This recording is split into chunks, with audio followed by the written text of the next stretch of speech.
God level, you can tell him I said it. Level up. God level, you can tell him I said it. Level up, level up, level up, go.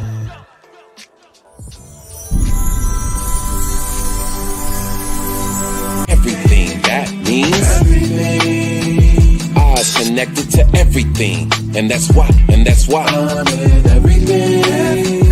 All eyes on me, all eyes on everything. That means everything. Eyes connected to everything. We always have a blooper. At least once a show, it's always like a little blooper. How y'all doing this evening? Y'all What ready up? for What the up? change? What up? Oh, It's ready. Listen, this has been a crazy week. It's been a crazy week, and it's only a Tuesday. Come on, bruh. Man, the weekend itself was off the chain. Was stupid. Man, was just dumb for no reason. I'm just like, wow. I laid in bed all weekend. I couldn't move. But man, the stuff that I was researching on YouTube and man, I will vouch for her. She was she was real random this weekend. Like, man, the stuff that I was looking at. She went down a rabbit hole.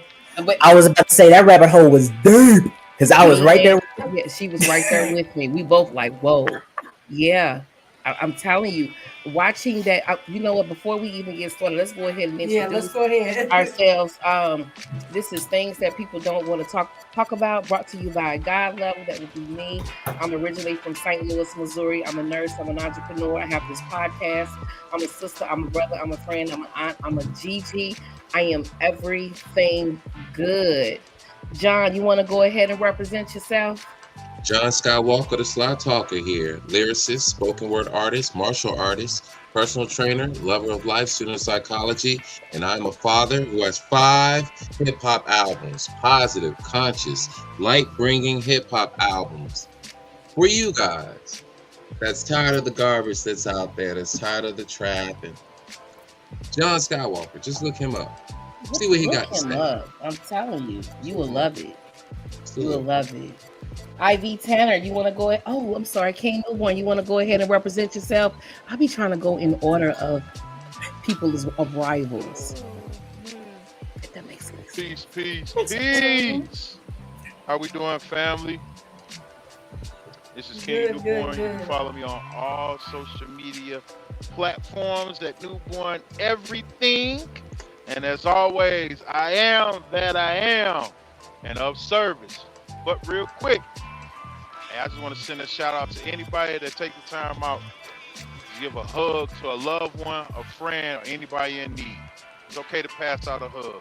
A lot of men out here need love, a little hug, a little hug every now and then. Every now and then, just a little hug. It don't take much, just a little hug. You don't know what he's going through. Just stop him in the track. Bring it in. Peace. I'm sorry. I was speaking real low. Anyway, Ivy Turner, you want to go ahead and represent yourself? How can I even follow that introduction? Are you serious? Yeah, I'm for real. No, what's going on, y'all? Hey, it's your girl, Ivy, also known as Innocent of Ivy on TikTok, former broadcast journalist, former special bail of media operations. I speak about mental health, ADHD for old ass black girls like me. Also come to you from the great state of Washington. And as always, because my brain can't do nothing different, I'm going to keep it a buck. Let's go. Yeah. AP, you want to go ahead and represent yourself? Yes, I'm AP. I am a community advocate. I'm an auntie mama. I just got a new name from Ivy. She said I'll be auntying. So I'm going to be an auntie mama. I got so many of them. So many. A little old woman that live in a shoe. I got so many kids, I don't know what to do. So I'm a community advocate for the children, of course, Sisters Empowerment, and also Destinies of Hope. I have collaborated with them. Look forward to our casino night that I'm putting together. We're going to have some grown folks activities for charity. So that's coming real soon. Get it, girl. Get it. Out here working. Yes, I'm baby. Ready to yes. Just jump into this because the title of this show is going to help me with this. What is it? Are you healing from your trauma?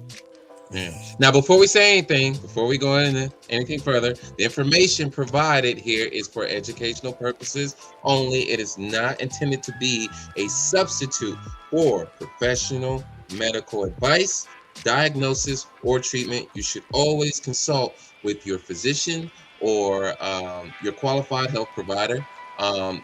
Usually just regarding any medical questions that you have, right?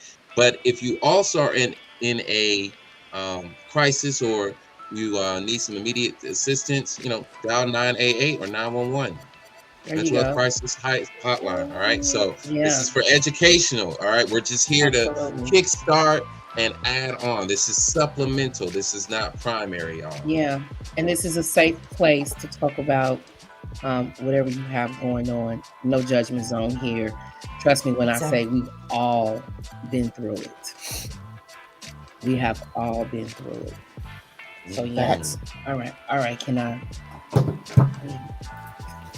tackle this? Are you healing from your trauma? Let's hold that thought.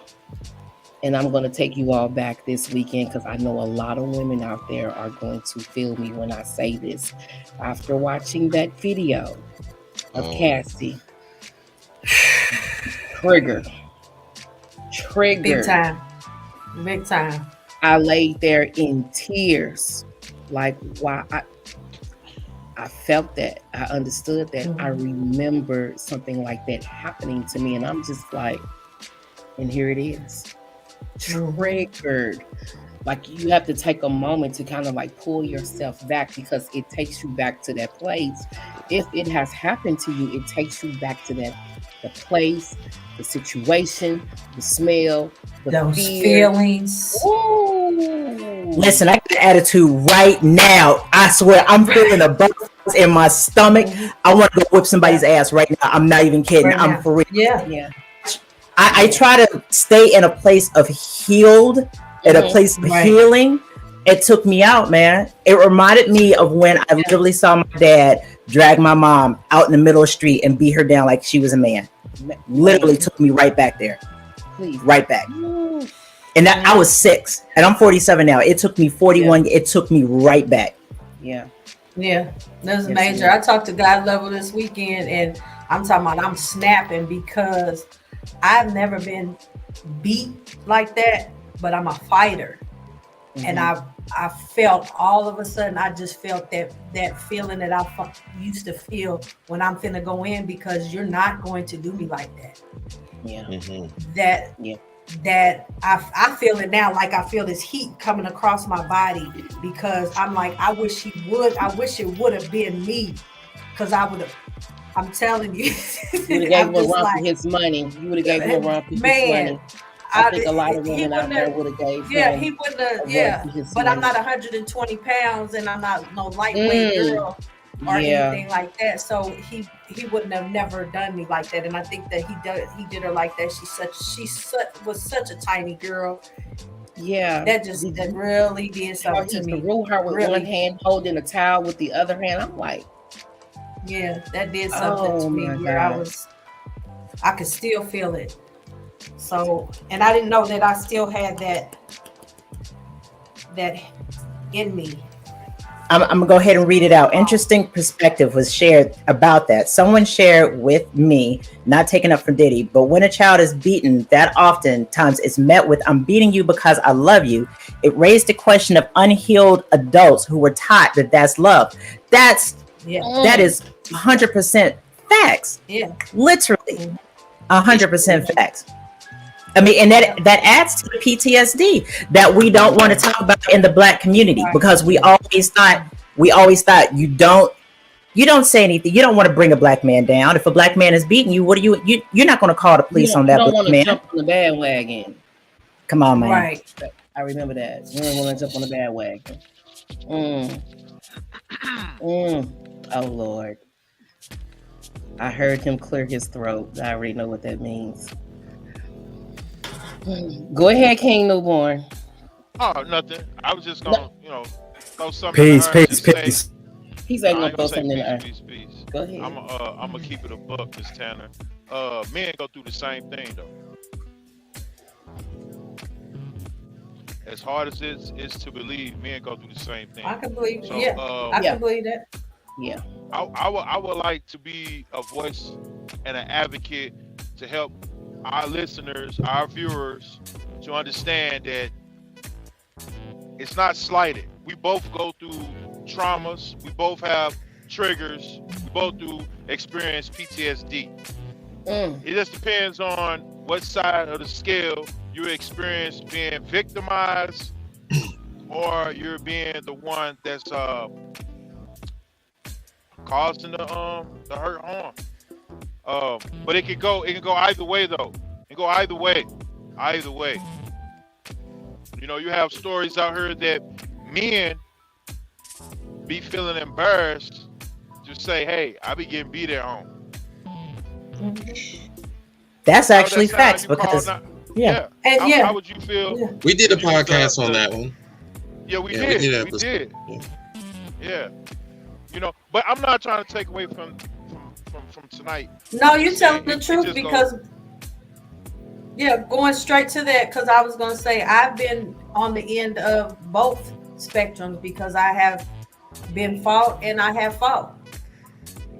And sometimes I was the aggressor and the abuser and the one with the more dominant behavior or the more, I would just say the more aggressive behavior because of past relationships that I've been in. I have carried them on to other relationships where I done had some decent people, but some of the situations seem similar. And of course, what do I go to is the violence, the fight, the anger, because of previous and past relations. So you are telling the truth, and I'm standing here admitting that yes, I have been abused and I have been an abuser. Yes. Right, but this is about behaviors, right? This is about habits and behaviors. What's motivating these behaviors and these habits? Like, where did they come from, right? That's the main question, and that's what therapy also helps you to answer is where did this come from? Why do I act this way? Why do I think this way? Why do I think that being violent is a way of showing love? And this is really normal to me. I'm not gawking, or there's no fainting here, there's no faking it. I really believe this. And where did that come from though? Right? That conditioning. How many times did I have to hear this? Yeah, and then there's how do I respond to conflict? Because in life, we all have to learn how to respond to conflict. Come on, man. Conflict. Life is conflict, right? And so we're always trying to figure out how can we mitigate that conflict or reduce the effects of it? How can I leverage the conflict, right? So you're bringing something that I perceive as conflicting, and so I might learn to respond with violence because I wasn't shown another way. Right? So you have options. We always talk about decisions, right? You're a kid. You have problems with other kids. Kids have problems too with other kids. Right. How do you learn to resolve the conflict? Oh, he took something from me. He called me a name. She pushed me. She looked at me the wrong way. Conflicting. How do you teach those kids to deal with that? But you have traumatized parents, traumatized adults, giving advice to the kids on how to handle and traumatizing their kids. Yep, exactly. Yeah. We just keep passing the torch. If they hit you, you whoop their ass. You don't let nobody hit you. I'm gonna whoop your ass. That used to kill me, there boy. We go. Right, and then there we go. And then I was gonna say, even though down to the abuse, because we on a different level. We're all the way on the level of hitting and the violence. But I grew up where there was violent arguments. Nobody passed licks, but the arguments were so severe. Like I can just picture my mom, the anger in her. I don't know. Half the time I didn't know what they were arguing about. I can't even remember what they argued about, but I just remember the look on her face and the arguments and them going at it to the point where you think they're gonna fight. and some of the words that they're saying to each other are, they might as well hit each other, because some of the things that they were saying to each other were so crazy. The aggression. And you just remember the aggression. Yeah, we got to think it's a pattern. Yeah, because she was married 3 times and had a couple of boyfriends in between and during. Don't judge, but that was her own issues. But all of them, and then she was either fighting or crying. And I think I chose, I'm not gonna be the crier. Oh wow! So it was, what options do I have? What options do I have when you have that main woman figure? I get that, because I can be both. I could be the aggressor, and then I could be the weak woman. My grandmother was an aggressive woman.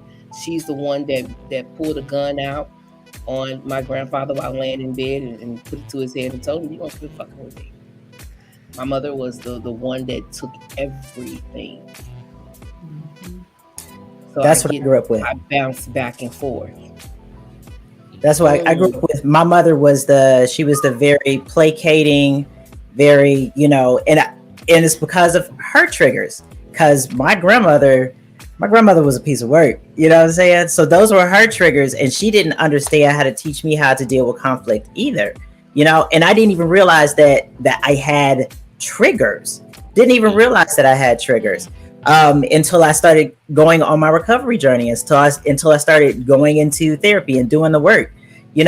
Like sometimes we don't even know what triggers necessarily are. So how can you combat something if you don't even know what it is? You don't even understand that you're feeling. You don't even know the concept. You might have heard the word, but you don't even know the concept of a trigger. Dang. Here it is. Yeah, here it is. You're fleshing it out, right? And then we're still, mind you, we're talking about parents with PTSD, right? And these individuals are reacting to really menial situations with the utmost stress. Like we're going from 0 to 125, right? Quick. Over who left the bread open? Who left my screen door open? Yeah. But let's took my $2 off the dresser, right? Let's talk about how then you become an adult, and because of the chaos that you have in your mind, that you have chosen environments, work environments. You've chosen friendship environments that are just as explosive. For somebody who was in the military, it was my complex PTSD that I didn't know that I had was exacerbated by my service, by my combat PTSD. You know what I'm saying? And I'm actually able to say that now because it's like I had an explosive home and then I had an explosive workplace. So everything was either I was fighting or fawning, but most of it was me fawning. If something got like really, really explosive, I would just shut down. And I didn't know that was my coping mechanism to deal with that. Like I didn't know, but if I see people be explosive, and that was a trigger for me, that I would just be like, nope, not going to deal with it. But that was a reaction to all of that because I didn't know it was a trigger. So yeah, PTSD it just goes far. It goes really, really far. Yeah, it permeates everything. And also, I just want to throw out there for the audience. All right, so when it comes to triggers, right, this is after what's called priming. All right, so triggers implies that there is this phenomenon. So it's like God level was saying, it's the smells, it's the what you see, it's what you hear, it's the sensations that's paired with the trauma. So maybe it's all right. I got in a car accident, and during the accident, I was listening to "For the Love of You." Yeah, it's a particular song, "For the Love of You," or maybe I was listening to Kendrick Lamar. And so every time I hear that song, it takes me. That song is my trigger. For a lot of war veterans, hearing gunshots, or even Black people who are in gangs, gang affiliated, right? Gunshots. Firecrackers and gunshots are similar, very distinct, but they're similar. And just something loud and going bang can rouse up the nervous system and stimulate that hyperarousal. So when we're talking about trigger, we're talking about that thing that's just a piece of the trauma resurfacing into your consciousness and setting off the alarm, anxiety, going into anger and frustration and I'm bubbling and right. That's what the trigger You're is, so and right it's about that. crime. Yeah. We're gonna out. So you go to gunshots and loud sounds and so on. So ever since I was a child, I've been scared of balloons, fireworks, not so much guns, because I think because I have control over that sound. Mm-hmm. But when I was about 2 or 3 years old, we all in the park, and my mom they yelling for me to come here, and my uncle lit a pack of firecrackers and threw them, and they landed in front of me. And do you know, still to this day, at this big grown age, that I'm scared to death. You can't even squeeze a balloon without something inside of me doing something. I remember working at Walgreens and hearing that shh sound. I can't even put air in a tire. Like I'm just getting to the point where I'm getting able to do that. I was at Walgreens one time and they were filling up the balloons. Do you know I took out running and somebody started laughing and I had to explain I'm definitely afraid of balloon. I don't, but when you go to the trigger and you go to, you know, something that happened to make you feel that way, and that's not even as severe as hearing gunshots, but that's just on a smaller level. That's something that small and at that long ago still affects me in this big adult age. 40 years. A trigger can really be anything. A trigger can be anything. Yeah. I get triggered by the memory of my mother every Christmas when I hear oh my God, Snoopy. It's this Christmas. And I literally have to stop because I remember it takes me back to seeing her in bed, watching this show, you know, smoking her Virginia Slims, drinking her Pepsi, and I could see her laying there and I'll literally have to stop and I'll start crying. Like, damn. You know, Charlie Brown. That's Charlie Brown Christmas. Oh, girl. I already know. After I get nervous after Halloween because I know they're going to start playing that Christmas music early and I'm going to walk into a grocery store. I have literally walked into work and walked on the floor. And in Gandhi, we worked together. She seen me and she started singing the song to me. Oh, wow. And I just stood there and I tears. Yes, to help me get, and I just stood there and man. Yeah. That's exposure therapy. If you get exposed to the stimulus, the strength of it weakens. That's so true. Sitting with it. Yeah. It's you looking at it. To listen to the song over and over and over and it still never loses its effect. I miss my mother. Tomorrow is her birthday. God bless her. Yeah. I totally understand that. I lost my mom in 2009, so I get it. Yeah. Yeah. And speaking of those triggers, right? Because of that, if for some reason the smell of peach cobbler, if I haven't made it, yeah, it takes me back. I've done a lot of inner work on the loss of my mom, but that's neither here nor there. But wanted to talk about triggers, right? So because of the fact that I'm a vet, I can deal with the sound of gunshot, but if a car backfires, really, if a car backfires, or if somebody is setting off fireworks and it's unexpected, takes me completely out. And I literally have to wrap myself like in a blanket, like. I'm for real. It's crazy. It's really crazy. It's amazing the things that just take you to a different place. Oh, and speaking of coping mechanisms, that's one of my coping mechanisms. If there's something that like attacks my nervous system, like hearing a car backfire, put a blanket over me and I rock myself. And I say over and over again, you are safe. You are safe in this space. You are safe. You are safe in this space. That's one coping mechanism. Yeah. If I'm triggered because of other things, I got other coping mechanisms, but we'll get into that later. I'm sorry. Go ahead, you guys. What is his name? Dortez Maddock? Or Alan. Yeah. Yeah. Alan taught me something to bring me back, you know, like to think about like smell? What am I smelling? Mm-hmm. What am I seeing? What am I feeling? Grounding. It's grounding techniques. Five senses. Yeah. What do I feel? And my hands is rubbing my legs. I can see if I'm outside, I can see the sunshine. Because when my I'm watching myself. I'm observing myself. When my depression kicks in, I start having ruminating thoughts. And then certain songs will start to trigger me. And then I'll start to lose sleep because I'm not sleeping. Or I'll get a couple hours and then jump up like it's nothing. So I'm going down that rabbit hole right now. My sister will be here Monday.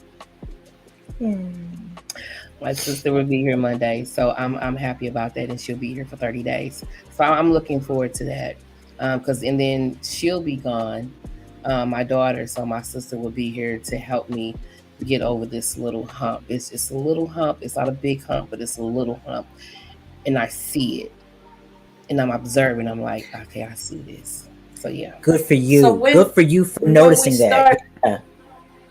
How long does it take? Because I'm just sitting here like, how do we teach this next generation?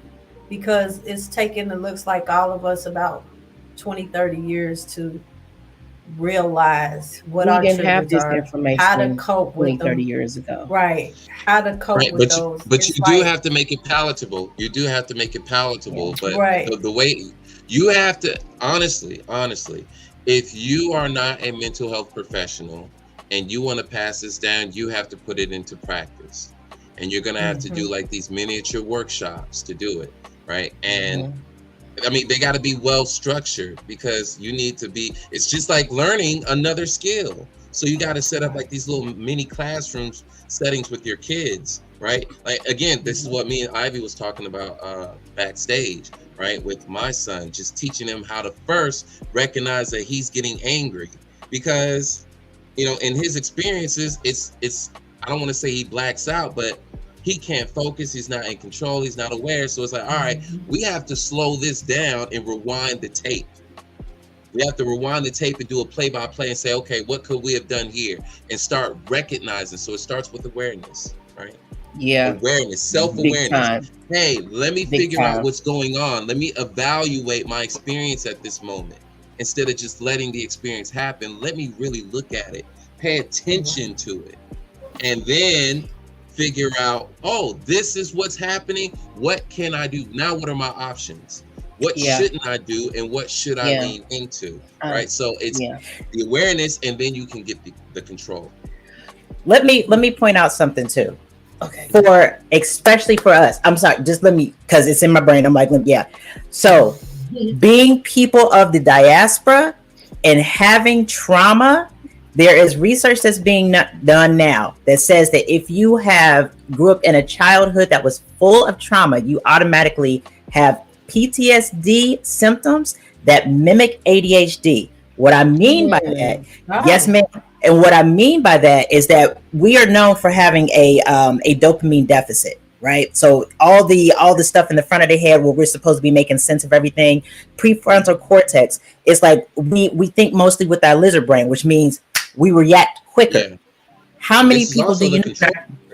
All that tends to, this is your self-regulation. So that part. So the first thing that we need to be aware of, all of us, is that in order to gain awareness, we got to get out of that fight or flight because we are still stuck thinking from the back of our brains. They call it the lizard brain. Or that's the automatic brain.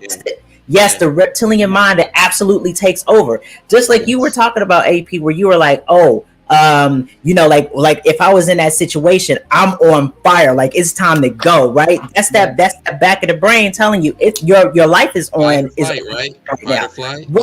So you have to find something to get you out of that state. For my kid, because she's ADHD, she has to move something in her body to get her out of it. Like I literally have to tell her, jump in a circle, do some jumping jacks. You got to jump. And she hates when I do this. And she's crying the whole time because she's mad. And all she can see is that anger. And I'm just like jumping. I keep talking to her. Where are your feet going? What are your feet doing? What are your hands doing? Remember those 5 senses?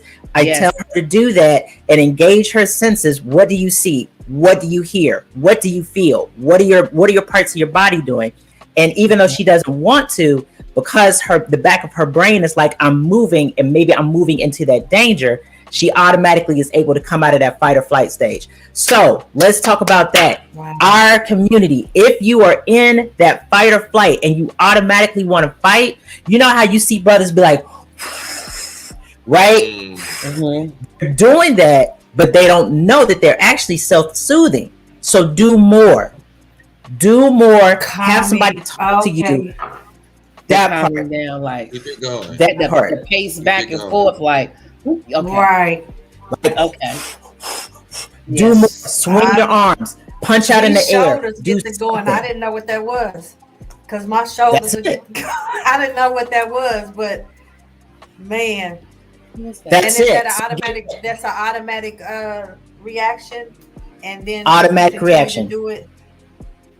But do more. I'm talking like, when I say move, I'm talking about move. Even if it feels funky, if you can act, like if you're mad or you feel triggered or something and it causes you to want to do something, move your body, do some kicks, move your hips. I don't know, do something, but just move your body like a whole bunch. Kick your legs, do a whole bunch, and then whoever's in front of you, have them talk to you so that way you can recognize what your body is doing. It's the quickest way to get you out. I promise. So but you understand what's going on right there.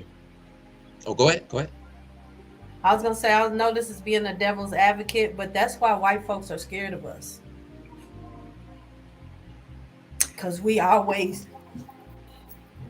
we get mad, that's what they call us. That's why they say we're aggressors. Yes. And I didn't realize that this is a natural thing between all of us. But as you're saying it, and this could be dangerous. That's why I'm saying I understand and I know that I do it, but I didn't know what it was. But it could definitely be dangerous, because we've seen it so many times where they feel like that that somebody's being the aggressor because they're doing a lot of moving and so on and so forth, and not realizing they might need a class. It's a coping mechanism. It's a natural coping mechanism. And because of the fact that nobody takes the time to get educated, not only them, but also us, we don't get educated about ourselves. And if we don't know who we are, how the hell we expect for them to know who we are? Right. Come on, man. Right. You know what I'm saying? How do we know how to deal with if we don't know how to cope with our triggers and with our PTSD? Right. We expect anybody else to deal with it. Let's dial in on this a little bit more, right? The coping mechanism. Yep. So let's understand this. A coping mechanism can be bad and it could be good. It just depends on what we talk about here. So let's just say, for example, alcohol, that's a coping mechanism. Sex is a coping mechanism, right? Mm-hmm. What do I do when I'm stressed? Exercise. Yep. Meditate. Good coping mechanism. Avoiding those impulse desires, like relaxing, right? Avoiding, isolating. So listen, coping mechanisms can be good or bad. It just depends on the effect, right? So I'm not too much in the business of judging people's coping mechanisms, but I am in the business of identifying cause and effect, intention and consequence. What do you intend to accomplish by doing or performing this ritual of yours here in the face of stress, right? So some people are like, all right, when I get stressed out, I start cussing, or when I get stressed out, I start hitting things and breaking things, right? So the question is, are you satisfied when you look back at how you behave and the consequence? Are you satisfied with that? That's your coping mechanism. Are you satisfied with it? Are you okay with it? Nah, man. I mean, but don't explain it. Don't explain why you do it. It's either you like it or you don't. It's desired or undesired, right? So then you say, all right, it's undesirable, John. I don't want this. I don't want this shit no more. All right, cool. Now we have to reprogram. So the whole, what we were just doing just then, right? Oh, guys, you should. Okay, that still requires you to be self-aware. You have to be aware that, hey, I am stressed. I'm acknowledging at this moment, I am stressed out, right? The next thing is, what should I be doing now that I'm stressed out? Because I know what I used to do, and it wants to come through, but I'm aware, I'm monitoring myself. So, okay, it's like, hey, stay right there, bro. Don't come out. Don't come out. I want to try something different today. You having this self-talk with yourself. Oh, yeah. Mm-hmm. You are reprogramming yourself. You're talking yourself through this moment. I am having a triggering experience, and I have to talk myself through this. That is what we're doing. That is healing, folks. Yeah. That's part of the process of healing. And so when you go to a therapist, you're trying to figure out those strategies. That's your coach. Right. You just came across something, Renee. What'd you just come up with? Because you just realized something. I'm an emotional eater. I eat my emotions. I give myself permission to eat my emotions, sit in my bed, get fat and plump, and watch my TV. That's another coping mechanism. But guess what? It's not working. Because as soon as I stop doing it, I feel horrible that I took a whole week off just to do it. Come on, man. Come on, speak on it, Ma. Come on, speak on it. And I'm just like, oh my God. It's like John said, it's not helping me get anywhere. And it's an unhealthy in the long run because you steady putting all this bad stuff into your body and trying to generate positive energy. You know how many times I went to Popeyes, that lemon pepper. It's a short-term reward. It's a short-term reward. It's a short-term reward. And then the next week, when I finally do start to exercise something that's more positive, my body hurt so bad. She was literally fighting with me. I said, and I couldn't be mad because I was like, I did this to myself. Listen, let me explain something. That's our community right there. We don't. Let me speak for myself.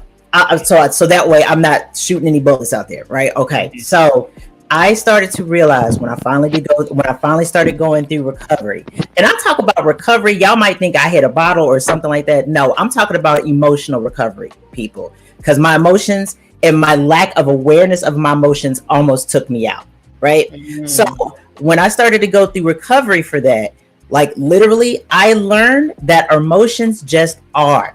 They aren't negative or positive. They just are. But what we don't know in the Black community is that emotions inform us of what we need to do next. If I'm mad, that tells me that my boundaries have been violated. Something is triggered from how I grew up. My abandonment is coming up. There is something that is within me that needs to be moved through, and I need to make an action. If I am sad, and if that means that I need to find out what is the source of that sadness. So before, I used to emotional eat. It got me almost up to 270 pounds, y'all. And I'll be honest about that. Yes, I've lost a bunch. But you look good, girl. Thank you, Bo. Thank you. But I'm saying I was an emotional eater. I was a control. I wanted to control other people, other things, because I was in chaos. So I say to all of that, what I didn't know, and when I finally started going into recovery, is that if I just sit in those emotions, the sitting in the emotions is what's so uncomfortable. And we don't want to sit in our emotions because it's uncomfortable. It's uncomfortable for a reason. You grow from it. But the more that I started to sit in my emotions and do the healthier things that I did not want to do because it didn't feel familiar, that means the more that muscle started to build. That means the more that those connections to do the other thing instead of what I used to do. Yes, repetition is what rewires the brain, right? Come on, man. The more I sat in my uncomfortability, now I get triggered. It doesn't take me out for a week, 2 weeks, a month. Right. It takes me out for 30 minutes max. Max. And I'm still working those muscles. You understand what I'm saying? And I'm able to do the hard things and sit in the comfortability and realize that it informs me where to go. That is my go-to coping strategy, is sitting in my emotions, doing something even that I don't want to do that's healthy, and realizing that at the end of this, that is my cue to make a movement in my life somewhere, address something somewhere, and then do the hard thing. That's my. I just get passionate about it. I'm definitely still learning mine. Drinking, smoking, sex, weed, all of that. Those were. I'm not really. Last year, I stopped all of that at once. So all of that is gone. But when you don't have something to rely on anymore, it becomes really hard. And I want the people out there that's listening, you need to know, like you said, you're gonna be uncomfortable. You are. But period. You're gonna make it. Baby. You will make it. Like, I mean, I'm talking about drinker. I wanted my Newport 100s and my strawberry Ritas. I could drink 4 of them in one night and still be good. And y'all know them. If you ever drink them, you know one might take you down. Yeah, so I'm talking about a serious drinker. And I just had to start, like you said, learning. You start growing and you start learning. I started reaching out to my spirituality. I started like looking within instead of trying to find all these, because what you're basically doing is those are the things that you're trying to find outside of you to fix what's really going on inside of you. It don't work. It does not work. Say that one more time for the people in the back. Right. That's something outside of you, because we all look for something. I need a man, that's going to fix it.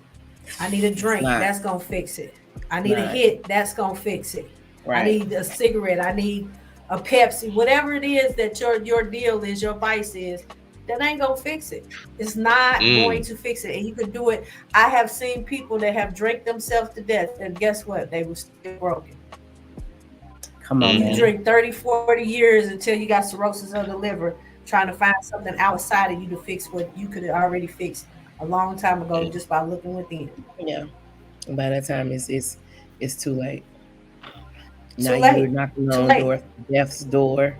Now your skin is jaundiced, your eyes, everything is breaking down on you. You chose the wrong repetition.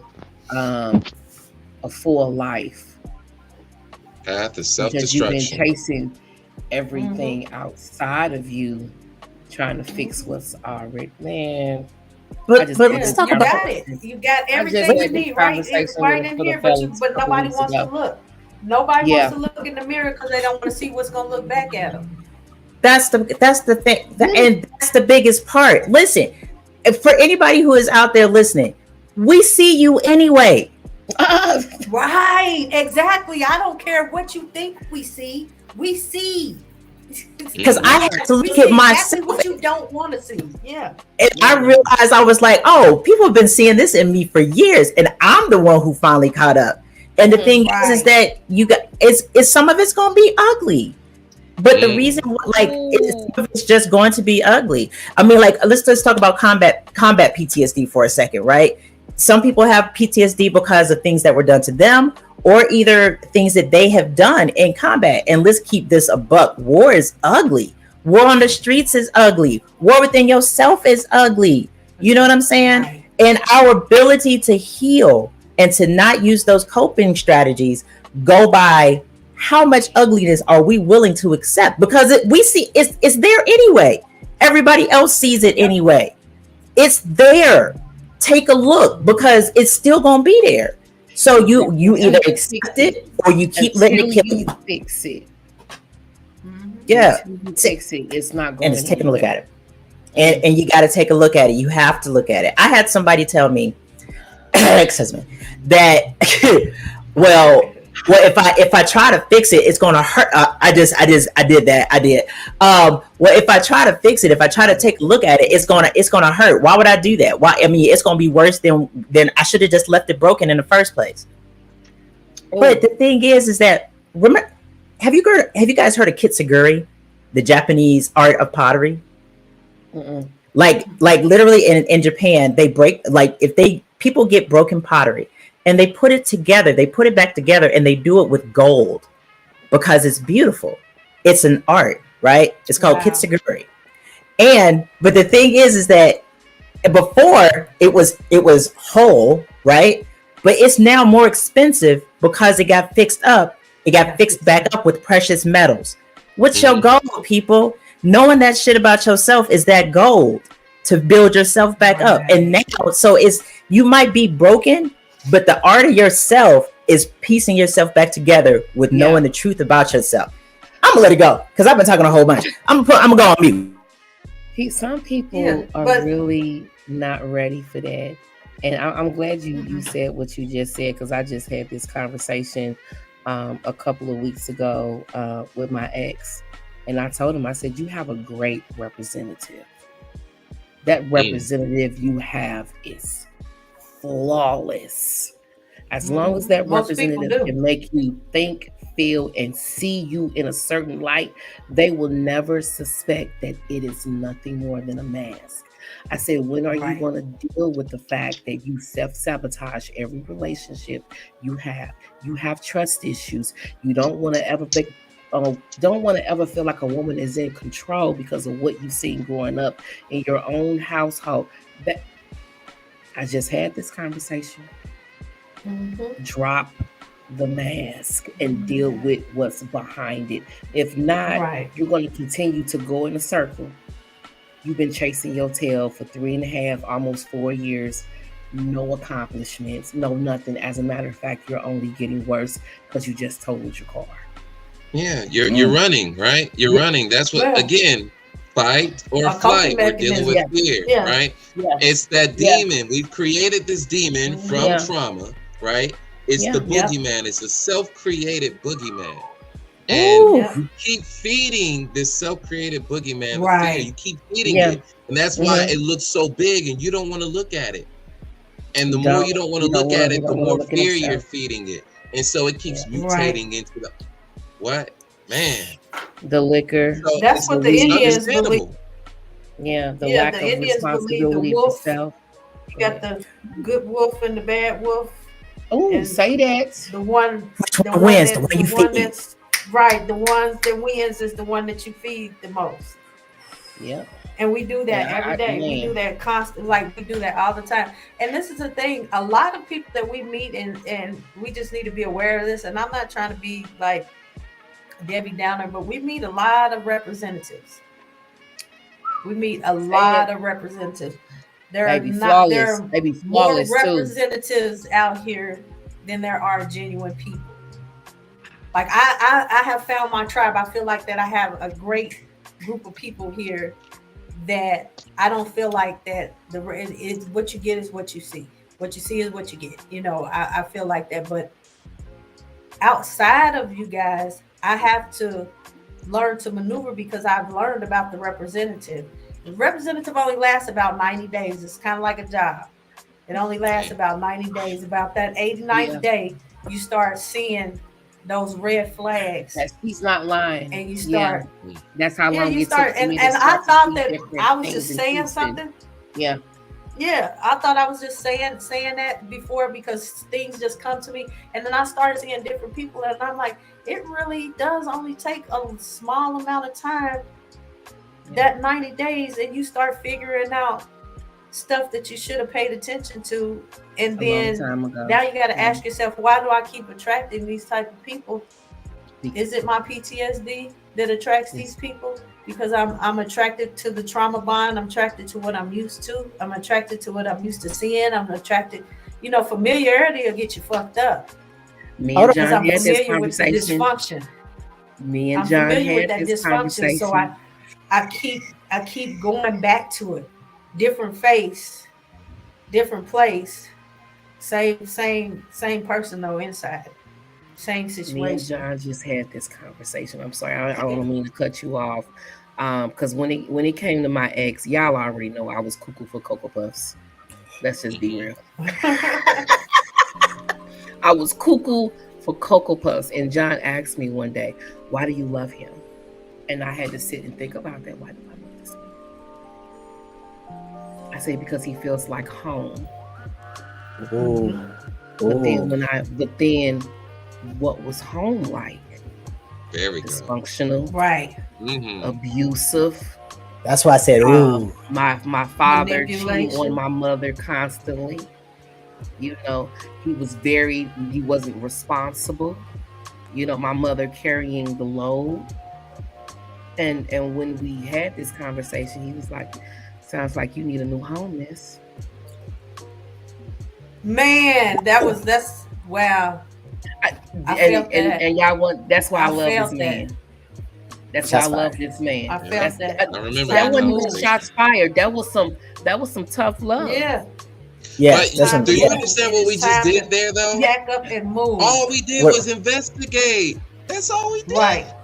Yeah. It was just an investigation. And ask a look. A tribe was committed to that. Right. So my goal this summer is to create a new home, starting with myself. Come on, sis. Come on, sis. You know, I know my daughter is leaving Monday. I got the whole summer to recreate myself. Like, man, I was attracted to that because, like you just said, it was familiar. Nothing good comes out of mental and emotional abuse, manipulation. But here's the thing, though, right?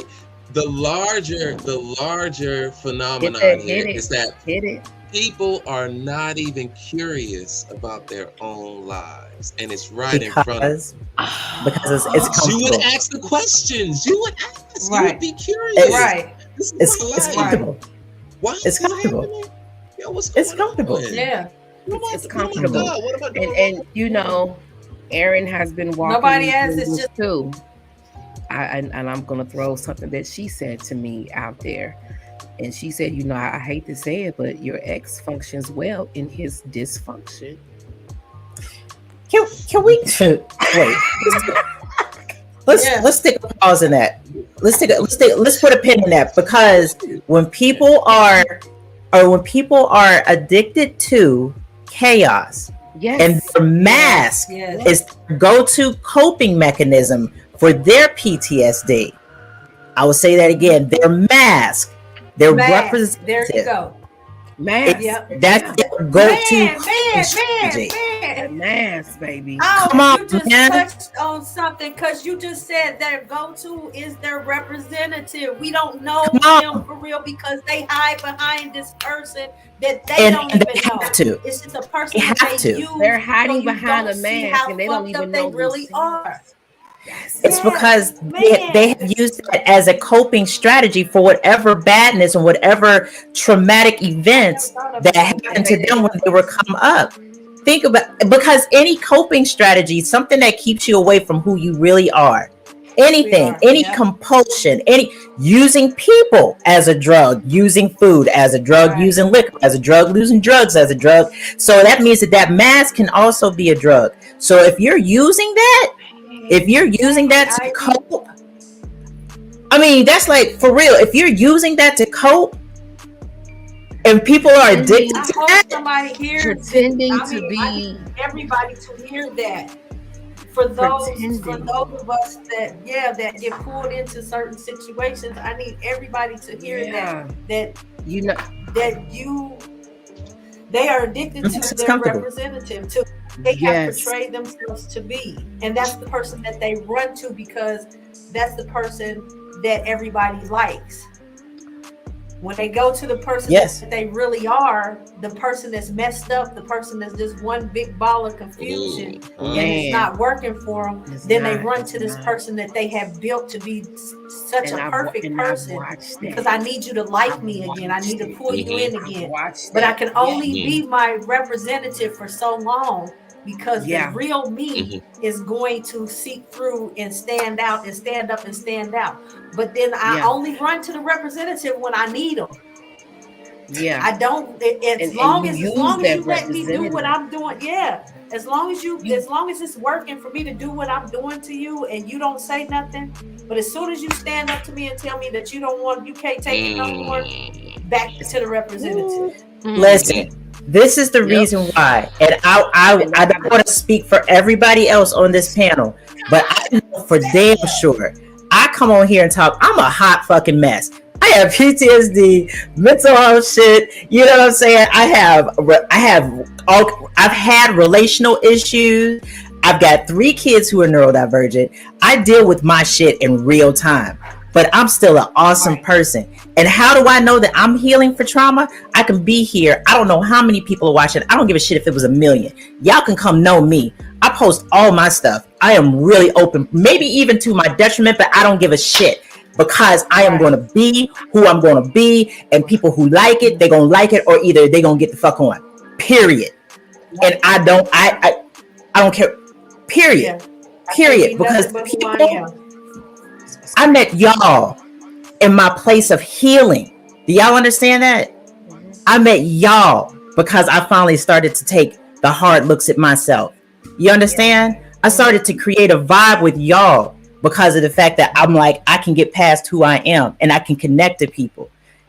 And I'm real. I thank y'all for this platform. And I thank universe, God, creator, Mother Earth, all of it for connecting me back to it, back to who I'm really supposed to be. And I still got work to do. But my kids are girly, my art, my pottery, I'm rebuilding myself with gold, and that's going to help somebody.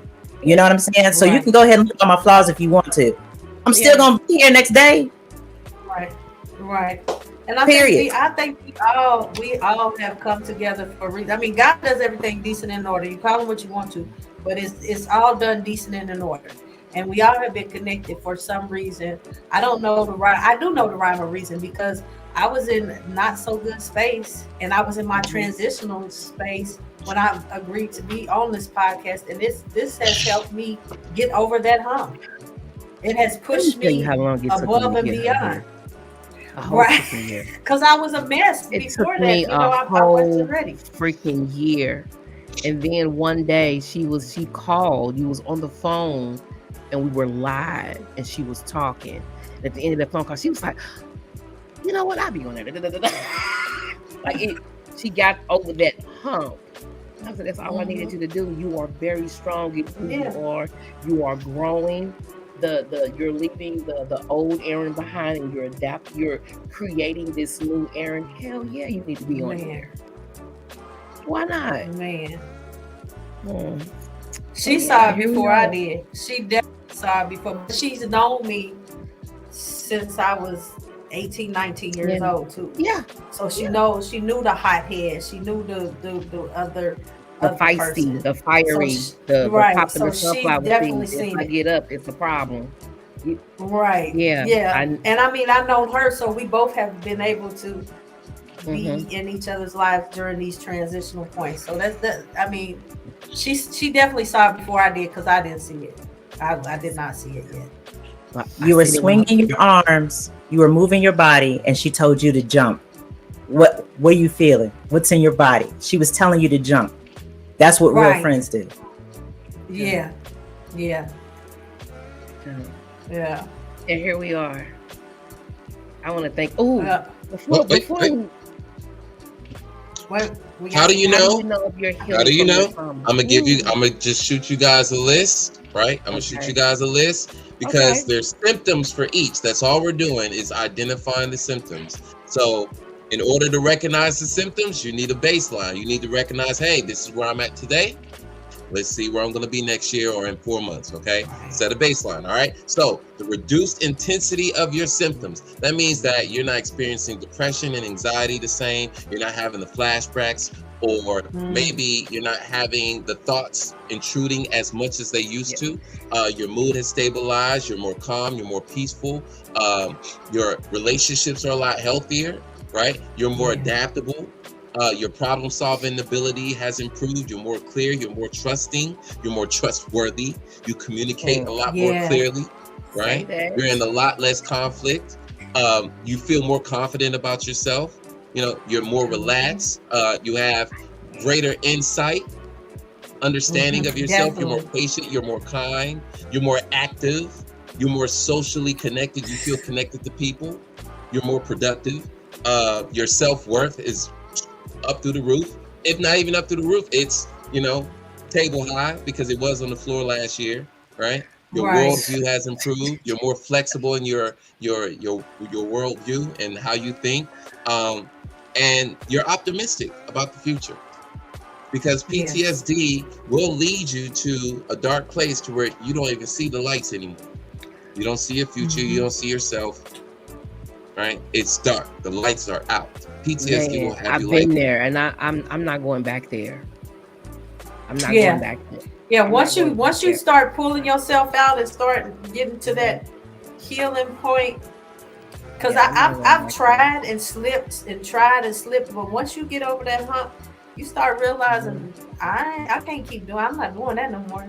Yeah, I can't. I refuse. I'm not going back there. No, because I am not doing that. How long have I been on this road? I didn't stop the car, parked. I'll walk from here, but I'm going back the other way. Right. Take it like I have it. Like, yeah, it's it's. But all those things that he mentioned, I want to put boundaries in there, and I think the boundaries is probably the no conflict and the better thing. Because when you start reasonable boundaries, when you start healing, you start, and the boundaries come natural, and you don't have no problem with it. I don't have no problem saying no. And let me put this. I don't have. Go ahead. I was going to say, boundaries are not used to control other people. Right. Boundaries are used to control you and your inner reality. There you go. That needs to be touched on. Yes. Right. I think I read somewhere where it says your peace is your responsibility. Yes. Come on, man. Exactly. Come on. Exactly. And once you are in a healed place, because I don't even have to say anything. Like, I don't have to say anything anymore. Like, I used to feel like I had to say stuff. My everything about me says, nah. She's not gonna tolerate this. It's not gonna happen. It's probably not good to ask her. You know, I pride myself in being a person that have to think twice before they ask me a question, because they know not that I'm gonna go off, but they know that they have to tread lightly when it comes to wanting or asking me anything, because they know that I have these boundaries now, that you can't just come to me and have any expectations that aren't reasonable. Because you deal with a real one. Hold on. Shout out to the pledge to the Black. The red, the black, the green, and dark matter awareness and positive Black images for airing our podcast in their group. We really appreciate it. Thank you. Thank you. To all the likes that we received on Facebook, all the likes on YouTube. We really appreciate it. Don't forget to like, subscribe, and share. We're really trying to start now to keep our podcast under an hour. But that with our topics is always going to be a part 2. So this is Mental Health Awareness Month. We're gonna stretch this all the way out until the summer. Next week we're gonna come back and talk about depression. So yeah, y'all ready for that one? Really? Yeah, I think with PTSD comes depression. I believe that. Yes.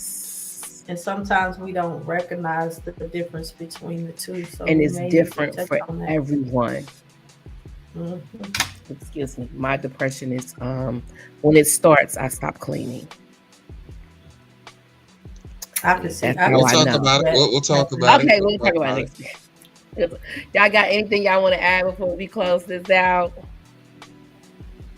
All right, John, you got me. I love y'all.